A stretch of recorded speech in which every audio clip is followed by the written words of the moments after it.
मैं विश्व के सीईओ फोरम की समिट देखता हूं, आज दुनिया हमारे उद्यमियों को समानता के रूप में देखती है।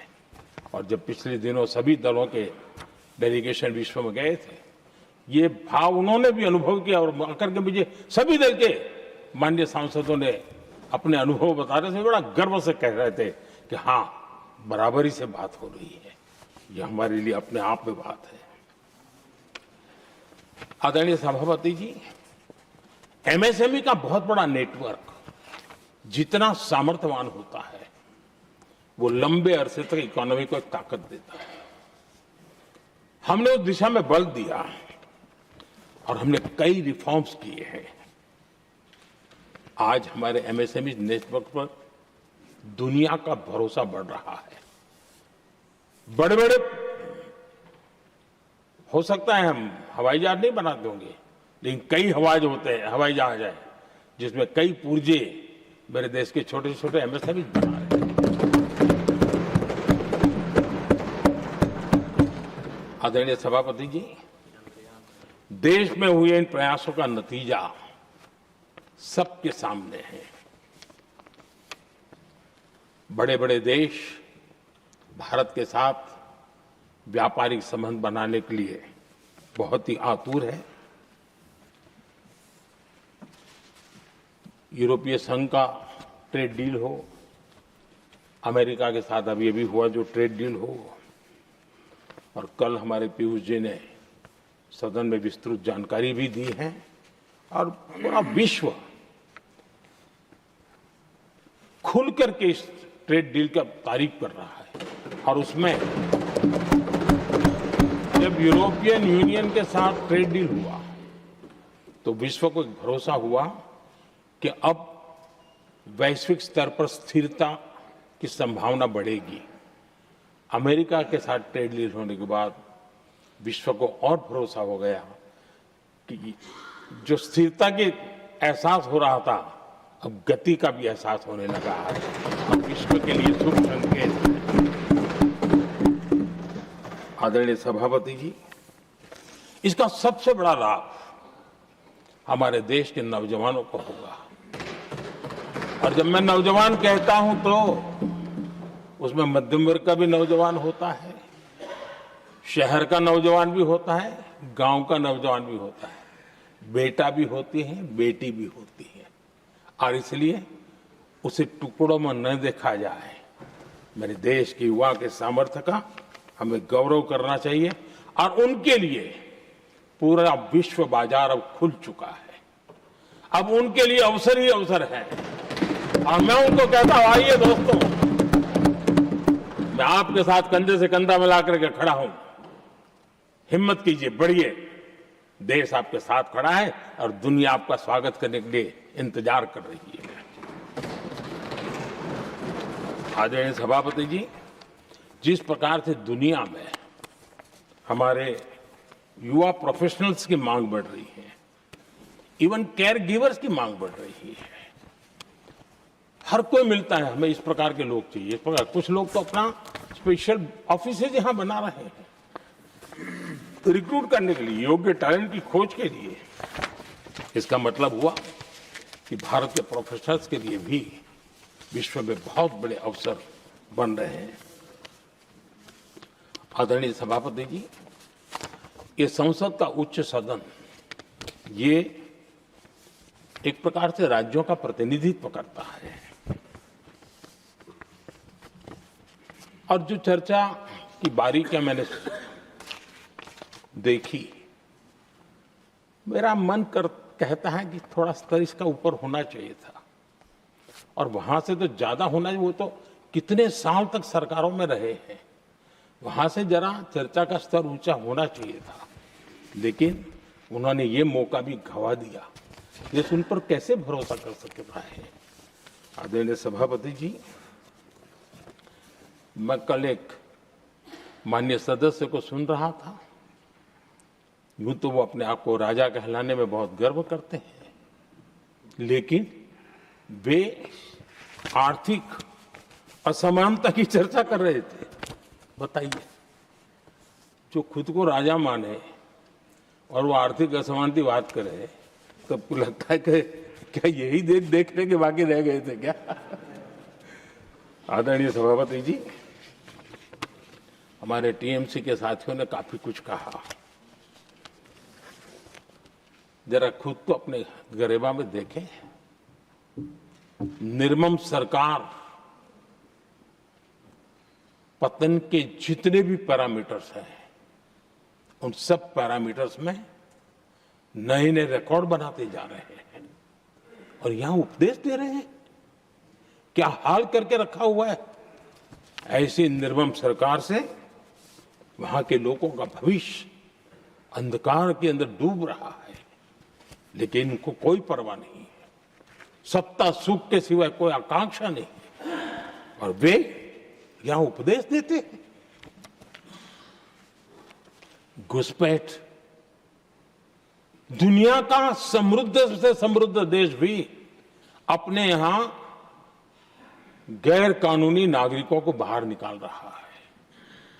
हमारे देश में घुसपैठियों को बचाने के लिए अदालतों को तब तक प्रेशर पैदा किया जा रहा है।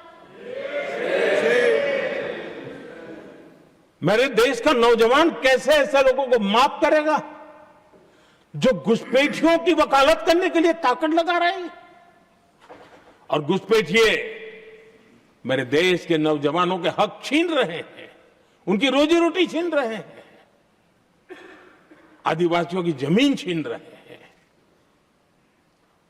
बेटे बेटियों के जिंदगी पर खतरे पैदा हो रहे हैं, लेकिन उनके लिए महिलाओं पर अत्याचार होते रहे। सत्ता नीति के सिवा कुछ करना नहीं, और वो यहां पर हमें उपदेश दे रहे हैं। और ऐसे चिंताजनक सभी विषयों पर आंखें मूंद करके बैठे हुए वो लोग हैं। एक हमारे माननीय सदस्य काफी कुछ बोल रहे थे, जिनकी पूरी सरकार शराब में डूब गई,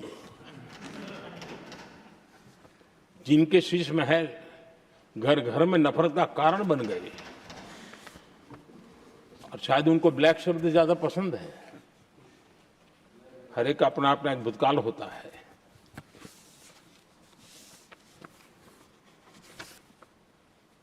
पता नहीं ब्लैक के साथ उनका क्या पुराना रिश्ता है। आदरणीय सभापति जी, ऐसे सभी साथियों से मैं आज जरूर कहूंगा, तुम कितना दुनिया को धोखा दोगे, तुम कितना दुनिया को धोखा दोगे। आईना देख लिया तो अपनी सच्चाई कहां छिपाओगे।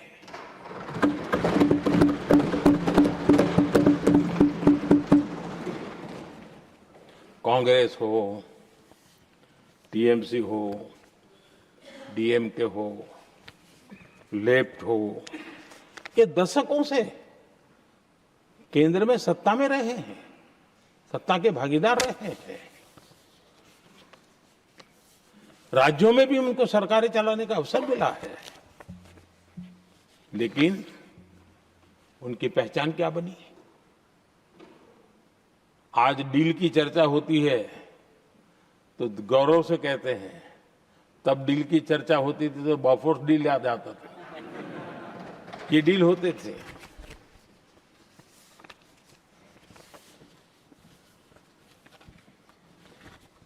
उन्होंने सिर्फ जेब भरने का काम किया। नागरिकों के जीवन में बदलाव आना ये उनकी प्राथमिकता नहीं थी। आदरणीय सभापति जी, मैं कुछ उदाहरणों के साथ भी बात बताना चाहता हूं, क्योंकि यहाँ चर्चा में ये सारे विषय आए हैं और इसलिए मुझे कहना बहुत जरूरी है। अब एक उदाहरण देता हूं मैं बैंकिंग सेक्टर का। बैंकिंग सेक्टर एक प्रकार से अर्थव्यवस्था की ग्रिड होता है। 2014 से पहले फोन बैंकिंग का कालखंड था।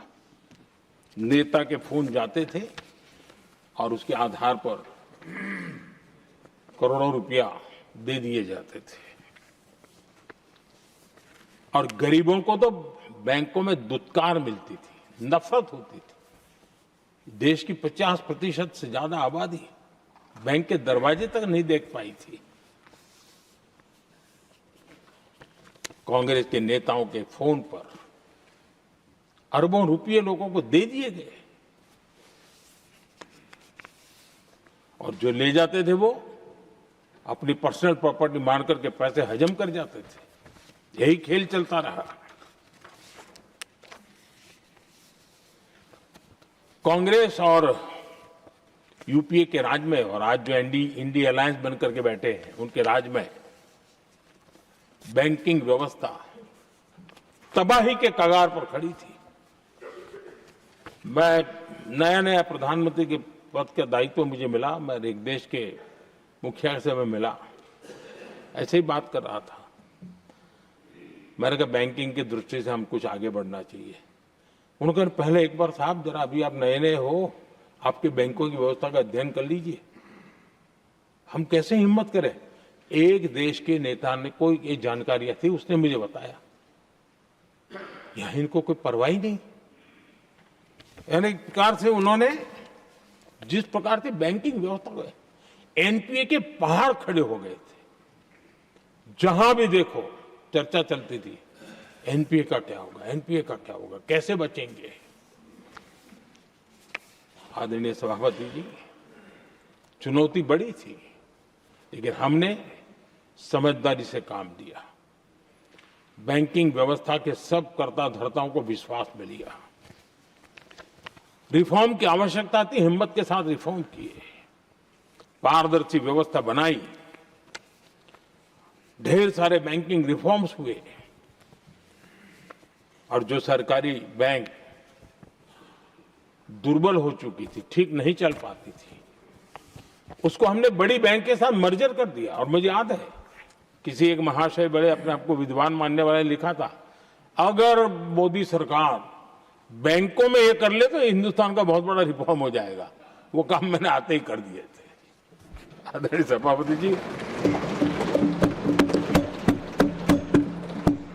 और इन सारी चीजों का नतीजा हुआ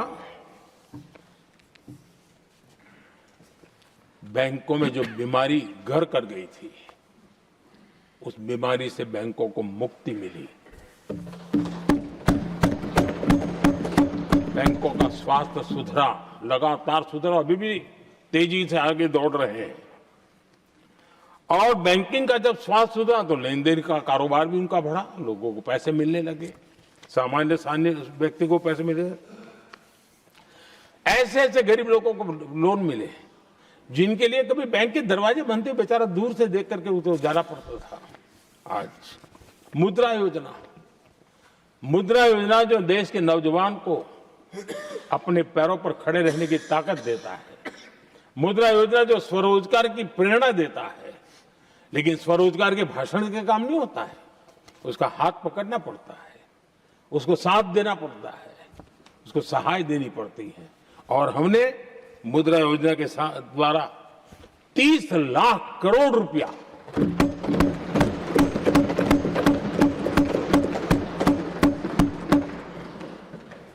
₹30 लाख से ज्यादा लोन मुद्रा योजना के माध्यम से और बिना गारंटी देश के नौजवानों के हाथ में दिया और उन्होंने अपने कारोबार को आगे बढ़ाया। और गर्व की बात है उसमें बहुत बड़ी मात्रा में माताएं बहनें भी हकदार बनी, लाभार्थी बनी। सेल्फ हेल्प ग्रुप, इन दिनों ग्रामीण महिलाएं बड़े सपने देखती हैं, खुद अपने पैरों पर खड़ा होना चाहती थी। विमेन सेल्फ हेल्प ग्रुप का हमने विस्तार तो किया ही किया, लेकिन 10 करोड़ बहनों को हमने सीधी आर्थिक मदद की व्यवस्था की। हमारे एमएसएमई सेक्टर को हमने भरपूर लोन दी और मैं आज बड़े संतोष के साथ, बड़ी जिम्मेवारी के साथ इस पवित्र सदन में कहना चाहता हूं, हमने एनपीए जिसके पहाड़ हुआ करते थे 2014 के पहले, आज उसको हमने नीचे निम्न स्तर पर लाकर के खड़ा कर दिया। आज एनपीए 1% से भी नीचे है। ये अपने आप में बैंकों के स्वास्थ्य के लिए बहुत उत्तम काम हमने किया है। इतना ही नहीं, हमारे बैंकों का प्रॉफिट आज रिकॉर्ड पर है, हाई रिकॉर्ड है उसके। ये अपने आप में देश की अर्थव्यवस्था को ताकत देने के लिए, बैंकिंग व्यवस्था मजबूत होती है तो बाकी अर्थव्यवस्था को भी मजबूती मिलती है। उस काम को कहेगा। और आप हमसे जुड़े रहने के लिए सब्सक्राइब करें YouTube पर, फॉलो करें Twitter पर और लाइक करें Facebook पर। और ज्यादा जानकारी के लिए आपको टाइप करना होगा सिर्फ न्यूज नशा।